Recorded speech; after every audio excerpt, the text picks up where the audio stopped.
The Story of Civilization, Part 2, The Life of Greece, being a history of Greek civilization from the beginnings, and of civilization in the Near East from the death of Alexander to the Roman conquest, with an introduction on the prehistoric culture of Crete by Durant. Chapter 26, Books, Section 4, Theocritus. When Philemon died in 262 BCE, Greek comedy, and, in large measure, Athenian literature, died with him. A theater flourished, but it produced no masterpieces. That time our scholarship thought fit to preserve, and the repetition of old comedies, chiefly those of Menander and Philemon, more and more crowded out original productions. As the 3rd century ended, the spirit of the joyous society that had generated the new comedy died away, and it was replaced in Athens by the serious mood of the philosophical schools. Other cities, Alexandria in particular, tried to transplant the dramatic art, but failed. The great library and the scholars whom it attracted set the tone of Alexandrian literature.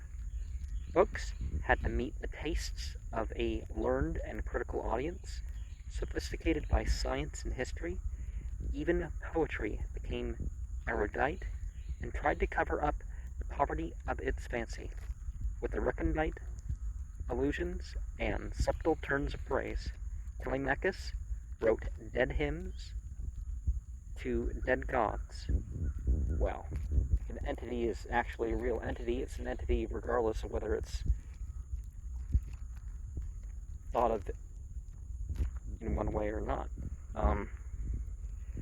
Pretty epigrams that sparkled for a day, judicious eulogies like the Lock of Veronique and a didactic poem on causes, Aetia, which contained much learned lore from geography, mythology, and history, and one of the earliest love stories in literature.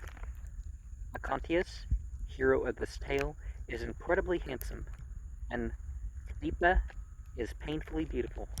They fall in love at first sight, are opposed by their money-minded parents, threaten suicide, half die of broken hearts, and finally end the romance with marriage. This is the story that a million poets and novelists have told since then, and which a million more will tell. It must be added, however, that in one of his epigrams, Telemachus returned to more orthodox Greek tastes. Drink now and love, Theocritus, for we shall not have wine and boys eternally.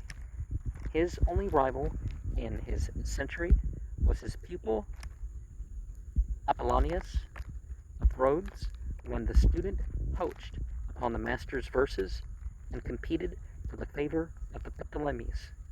The two men quarreled in life and print, and Apollonius returned to Rhodes. He proved his courage by writing in an age that preferred brevity, a very passable epic, the Argonautica.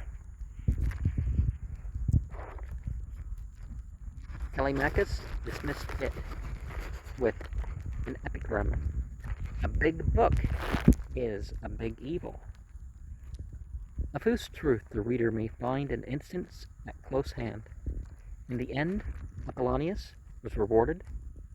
He received the coveted appointment of librarian, and even persuaded some of his contemporaries to read his epic.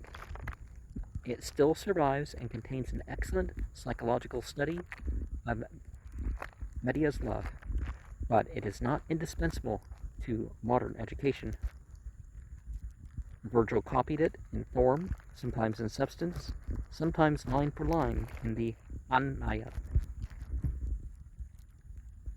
Aeneid? Is that how you say it? The rise of pastoral poetry. portrays almost statistically the growth of an urban civilization. The Greeks of earlier centuries had said little about the beauty of the countryside, because most of them had once lived on farms or near them, and knew the lonely hardships as well as the quiet beauty of rural life. Doubtless, the Alexandria of the Ptolemies was as hot and dusty as Alexandria is today, and the Greeks who lived in it looked back with idealizing memory upon the hills and fields of their motherland. The Greek city was just the place to breed bucolic poetry. Thither came, about 276 BCE, a confident young man with the pleasant name of Theocritus. He had begun life in Sicily and had continued it in Kos. He had returned to Syracuse to seek the patronage of Hieron II and had failed, but he could never forget the beauty of Sicily, its mountains and flowers, its coasts and bays. He moved to Alexandria, composed a panegyric on Ptolemy II, and won the passing favor of the court. For some years he seems to have lived amid royalty and scholarship, while his melodious pictures of country life made him popular among the sophisticates of the capital. His Praxinoa describes the terror of Alexandria's crowded streets. Oh heavens, what a mob! I can't imagine how we're to squeeze through, or how long it'll take. An ant-heap is nothing to this hurly-burly. Oh Gorgon, darling, look, what shall we do? The royal cavalry, don't ride us down. Genoa, get out of the way. How could a man with the soul of a poet and memories of Sicily be happy in such an environment? He praised the king for bread, but fed his spirit on fancies of his native island, and perhaps of Kos. He envied the simple life of the shepherd, pacing with his placid animals, grassy slopes, overlooking sunny seas.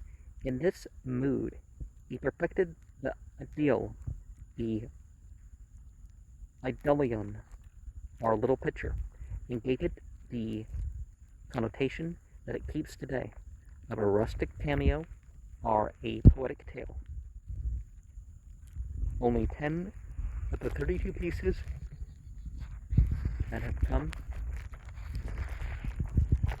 down to us from Theocritus are pastoral poetry, but these have set a half-rural stamp upon the name that covers them all.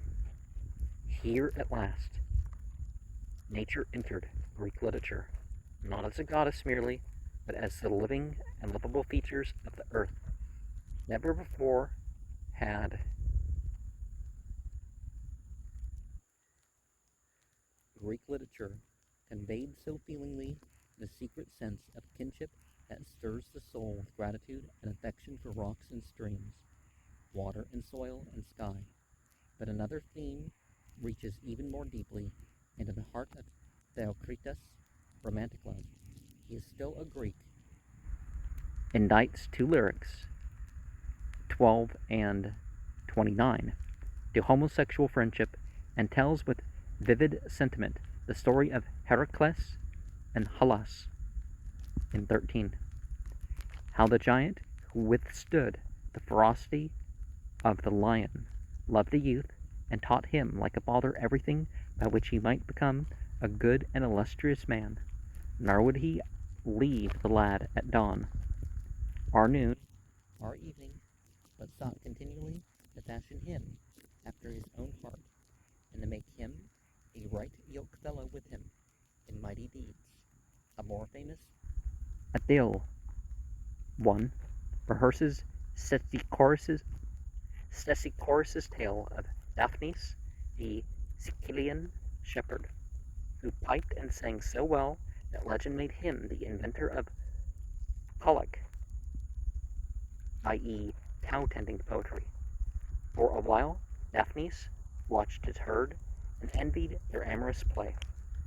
When the first hair had sprouted on his lip, a divine nymph fell in love with him, and had him for her mate, but as the price of her favors, she made him swear that he would never love another woman.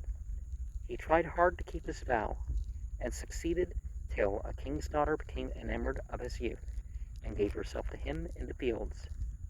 Aphrodite saw it, and revenged her fellow goddess by making Daphnis waste away with unrequited love. As he died, he bequeathed his pipe to Pan in a song to which the narrator adds a haunting refrain: Master, approach, take to thee this fair pipe, bedded in wax that breathes of honey still, bound at the lips with twine, for love has come to hale me off unto the house of death. Muses, forego, forego the pastoral song. Now let this briar and the thistle flower, with violets and the fair narcissus bloom. On junipers let all things go awry, and vines grow pears, since Daphnis is for death. Let stags pursue the hounds, and from the hills the screeching owls out-sing the nightingales. Muses, forego, forego the pastoral song. So said he then no more, and Aphrodite was fain to raise him, but the destinies had spun his thread right out.